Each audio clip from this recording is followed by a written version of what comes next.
ഗുരുപൂർണിമ ദിനത്തിൽ വിദ്യാലയങ്ങളിൽ നടന്ന ഗുരുപൂജയെ ചൊല്ലി സംസ്ഥാനത്ത് വലിയ വിവാദങ്ങളും വാദപ്രതിവാദങ്ങളും തുടരുന്നു. അധ്യാപകരുടെ കാൽ കഴുകിച്ചതിന് CPIM സംസ്ഥാന സെക്രട്ടറി MV ഗോവിന്ദൻ, വിദ്യാഭ്യാസ മന്ത്രി V ശിവൻകുട്ടി എന്നിവർ ശക്തമായ വിമർശനങ്ങളുമായി രംഗത്തെത്തിയപ്പോൾ ഹിന്ദു ഐക്യവേദി നേതാക്കളും ഗവർണർ ആരിഫ് മുഹമ്മദ് ഖാനും ഗുരുപൂജയെ ന്യായീകരിച്ച് രംഗത്തെത്തി.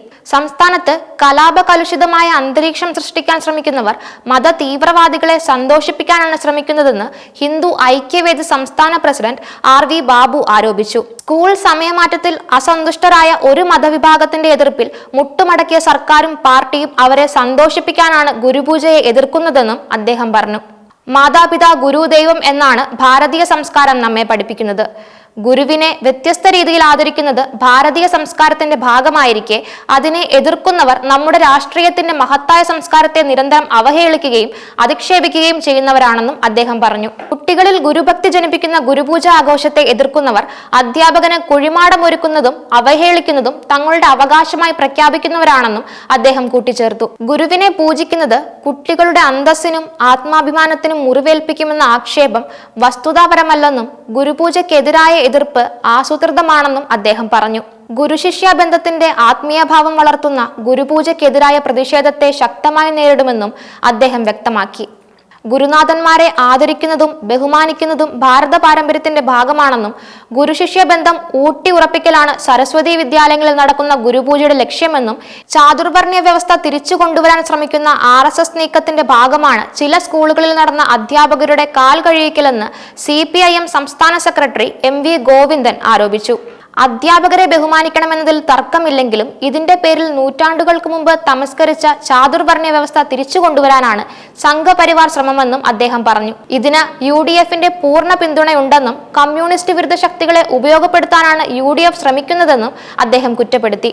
സ്കൂളുകളിലെ പാദപൂജ മതനിരപേക്ഷതയെയും ജനാധിപത്യ ബോധത്തെയും തകർക്കുന്നതാണെന്നും ഫ്യൂഡൽ കാലത്തെ അടിമത്ത മനോഭാവം കുട്ടികളിൽ അടിച്ചേൽപ്പിക്കാനുള്ള ബോധപൂർവമായ ശ്രമമാണിതെന്നും MV ഗോവിന്ദൻ കൂട്ടിച്ചേർത്തു. ഇത് കേരളത്തിൽ പുരോഗമന പ്രസ്ഥാനങ്ങൾ തടയുമെന്നും അദ്ദേഹം കാസർഗോഡ് മാധ്യമങ്ങളോട് പറഞ്ഞു. വിദ്യാഭ്യാസ മന്ത്രി V ശിവൻകുട്ടിയും സംഭവത്തെ ശക്തമായി അപലപിച്ചു. ഭാരതീയ വിദ്യാനികേതൻ നടത്തുന്ന ചില സ്കൂളുകളിൽ കുട്ടികളെ കൊണ്ട് അധ്യാപകരുടെ കാൽ കഴുകിച്ചെന്ന വാർത്ത ഞെട്ടിക്കുന്നതാണെന്ന് മന്ത്രി പറഞ്ഞു. കേരളത്തിലെ വിദ്യാലയങ്ങളിൽ ഒരു വിദ്യാർത്ഥിയെ കൊണ്ടും ആരുടെയും കാൽ കഴിയിക്കുന്ന അവസ്ഥ ഉണ്ടാക്കില്ലെന്നും അക്കാര്യം പ്രത്യേകം ശ്രദ്ധിക്കണമെന്ന് സ്കൂളുകൾക്ക് നിർദ്ദേശം നൽകുമെന്നും അദ്ദേഹം വ്യക്തമാക്കി.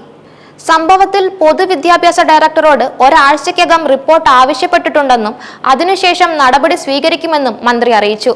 അൺഎയ്ഡഡ് സ്കൂളായതിനാൽ നടപടിക്ക് പരിമിതികളുണ്ടെങ്കിലും സ്കൂളിന് NOC നൽകുന്നത് സംസ്ഥാന സർക്കാരായതിനാൽ നടപടിയെടുക്കാൻ അധികാരമുണ്ടെന്നും അദ്ദേഹം കൂട്ടിച്ചേർത്തു. വിദ്യാഭ്യാസ അവകാശ നിയമപ്രകാരം ഇത്തരം നടപടികൾ മാനസിക പീഡനത്തിന്റെ പരിധിയിൽപ്പെടുമെന്നും സർവീസ് ചട്ടപ്രകാരം ഇത്തരം കാര്യങ്ങൾ ചെയ്യിക്കുന്നവർ നടപടികൾ നേരിടേണ്ടി വരുമെന്നും മന്ത്രി മുന്നറിയിപ്പ് നൽകി. സ്കൂളുകളിൽ മതപരമായ ചടങ്ങുകൾ സംഘടിപ്പിക്കുന്നതിൽ പൊതുമാനദണ്ഡം നിശ്ചയിക്കുമെന്നും പുരോഗമന ആശയവുമായി മുന്നോട്ടു പോകുന്ന സമൂഹത്തെ പിന്നോട്ട് അടുപ്പിക്കുന്നതിനുള്ള RSS ശ്രമത്തിന്റെ ഭാഗമാണിതെന്നും മന്ത്രി ആരോപിച്ചു. ആലപ്പുഴയിൽ BJP ജില്ലാ സെക്രട്ടറിയുടെ കാൽ വരെ കുഞ്ഞുങ്ങൾ കഴുകേണ്ടി വന്നതിനെയും മന്ത്രി വിമർശിച്ചു. ഭാരതീയ വിദ്യാനികേതൻ നടത്തുന്ന ചില സ്കൂളുകളിൽ വിദ്യാർത്ഥികളെ കൊണ്ട് അധ്യാപകരുടെ കാൽ കഴുകിപ്പിച്ച സംഭവത്തെ ന്യായീകരിച്ച് ഗവർണർ ആരിഫ് മുഹമ്മദ് ഖാൻ രംഗത്തെത്തി. ഇത് സാംസ്കാരിക പൈതൃകമാണെന്നും ഇന്ത്യൻ സംസ്കാരത്തിന്റെ അവിഭാജ്യ ഘടകമാണെന്നും അത് മാറ്റി നിർത്തിയാൽ സമൂഹത്തിന്റെ നിലനിൽപ്പിനെ തന്നെ സാരമായി ബാധിക്കുമെന്നും ഗവർണർ പറഞ്ഞു. തിരുവനന്തപുരം ബാലരാമപുരത്ത് ബാലഗോകുലത്തിന്റെ പരിപാടിയിൽ സംസാരിക്കുകയായിരുന്നു ഗവർണർ. ഗവർണറുടെ ഈ അഭിപ്രായ പ്രകടനം ദുഃഖകരമാണെന്നും RSS അജണ്ടയാണ് ഗവർണറുടെ വാക്കുകളിലൂടെ പുറത്തു വന്നതെന്നും മന്ത്രി ശിവൻകുട്ടി പ്രതികരിച്ചു. ഗുരുപൂജയെ ചൊല്ലിയുള്ള ഈ വാദപ്രതിവാദങ്ങൾ സംസ്ഥാനത്ത് വിദ്യാഭ്യാസ മേഖലയിലും സാമൂഹിക രംഗത്തും കൂടുതൽ ചർച്ചകൾക്ക് വഴിയൊരുക്കിയിരിക്കുകയാണ്.